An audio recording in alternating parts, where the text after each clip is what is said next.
Welcome back to the podcast We Speak Forward.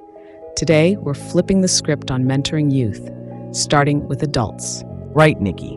Mentoring can feel overwhelming to many, like an added burden on a full plate. Exactly. So instead of diving into youth, let's talk about adults already in groups who feel stuck. You mean those who say, I'm too busy, or that's not my job when asked to mentor? Yeah, and it's not that they're bad people. Many are surviving, just trying to get through. Survival mode, keeping jobs, bills, and peace without thinking about legacy. Right. So go mentor youth sounds like carrying more weight, which scares people off. So the shift is to see mentoring as sharing what you already know, not saving someone. Sharing lessons, mistakes, shortcuts, things adults already carry that could help youth. Exactly, transfer, not rescue. That feels lighter and doable. What are some simple things adults can transfer without big-time commitment?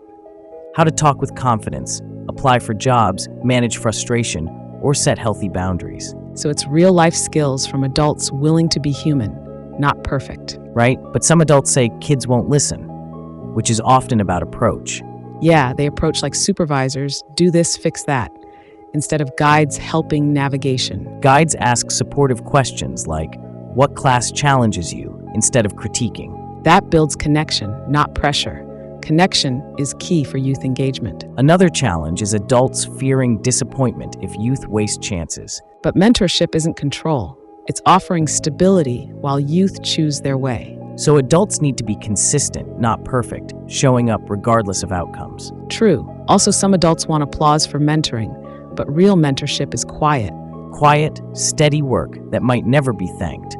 But that's where real growth happens. Let's talk groups. Many claim legacy and purpose but fail to invest in youth. Yeah, claiming tradition without active transfer is just nostalgia.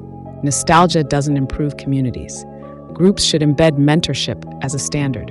How can groups do it without pressure or fakery?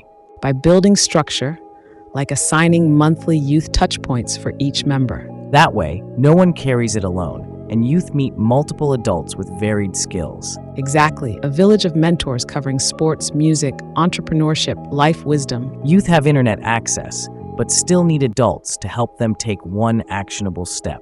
Right, one step forward beats lots of scattered information. If a teen says, I don't know, ask what they enjoy doing when no one's watching. Then help make a small, doable plan, not a 5-year roadmap. Just something as simple as a 7-day step program. We call this micro-mentorship, small, consistent acts anyone can do. Yes, and it starts with adults asking, what lessons have I learned the hard way? So adults become translators of life, not controllers of choices. Wow, perfect analogy, Bobby. Now, what's one simple action listeners can do today? Pick one youth close to you and ask one real question. No judgment, just curiosity. And follow it with one helpful tool or resource. Then check back in a week. If you're part of a group, ask what you do for youth that isn't about money. Because decades of groups with disconnected youth means something's missing. Mentorship isn't complicated, just consistent and present. Youth don't need perfect adults or part of a group. They just need steady people sharing lived lessons. Yeah, Nikki, people join groups for decades, paying dues, showing up, wearing the shirts, but still never really connect with the youth around them. Exactly. It's almost like community has become a word people say, not a thing they do. So why do people really seek groups? Political groups, fraternities, sororities, community circles, they all promise something. At the core, people are searching for answers, safety, identity, direction, sometimes access. Groups make you feel like you're not alone while you search. Like a school of fish searching for food. Right. Fish swim in schools not because they love each other, but because survival feels more possible when you're not by yourself. Humans are similar. Groups can feel like protection, even if the group isn't perfect. But some groups are built around growth, and others around conformity. That's the big difference. Some say come as you are, learn, evolve, contribute. Others say swallow who you are and become what we tell you. And that's dangerous, because if you've never been taught to trust yourself, a group can become your whole identity. People outsource their self-trust for acceptance without realizing it, because it feels good to belong. Especially for those raised feeling alone, survival was the focus, not development. Survival training is about figure it out so you don't fail, not Figure it out so you can become powerful and teach someone else. That creates adults who know how to make it, but don't always know how to mentor. Mentoring requires patience and a long view. Survival is urgent, short-term, just get through today. Meanwhile, youth today have access to everything but often no guidance to process it. Right? Exposure is not preparation. They see everything, but don't know how to interpret, handle, or apply it. So when people say teens are lost, I ask, lost from what? Many were never truly guided.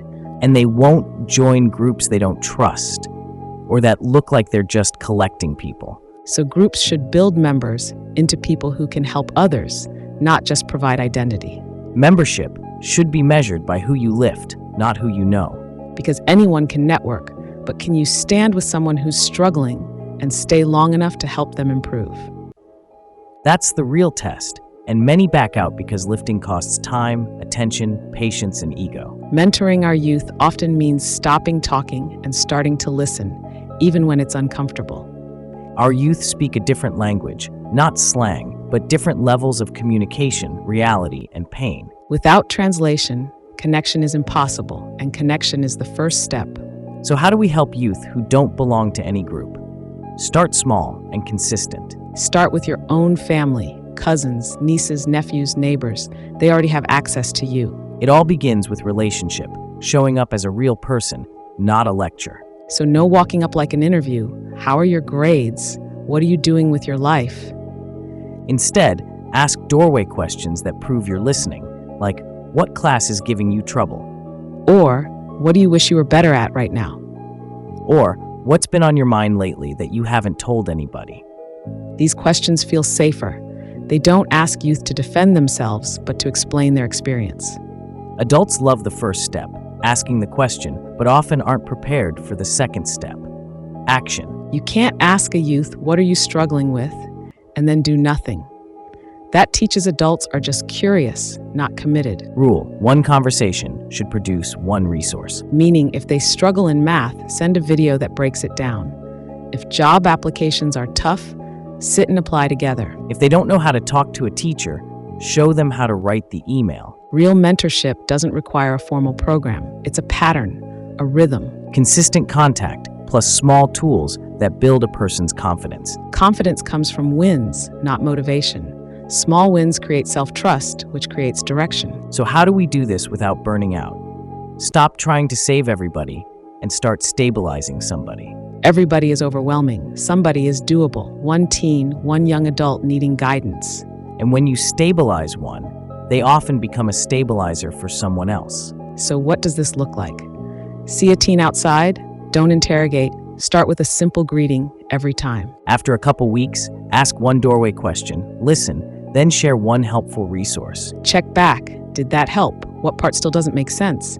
That builds trust. Over time, youth realize this adult isn't here to judge me, but to build me. And that feeling is what many youth search for when joining groups later. If done right, they find belonging and direction while becoming who they are. Some groups people join are really searches for father figures, mother figures, mentors, stable circles. Sometimes people join groups just for acceptance and will agree to anything to belong.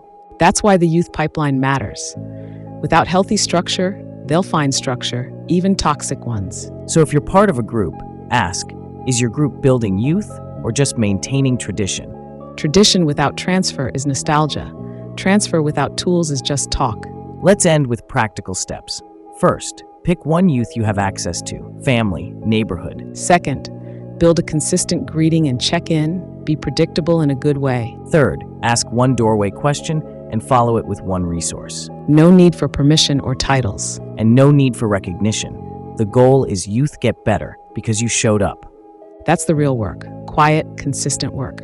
Youth don't need perfect adults. They need present adults. They don't need another group to join, but someone to help build their inner group, their self-trust, direction, confidence. Become the group someone needs, one person at a time. Appreciate y'all for tuning in today. Take this conversation and apply it. Find one youth, a giving group, ask one real question, and bring one real resource. We'll catch you on the next one. And thank you for tuning in to the podcast, We Speak Forward.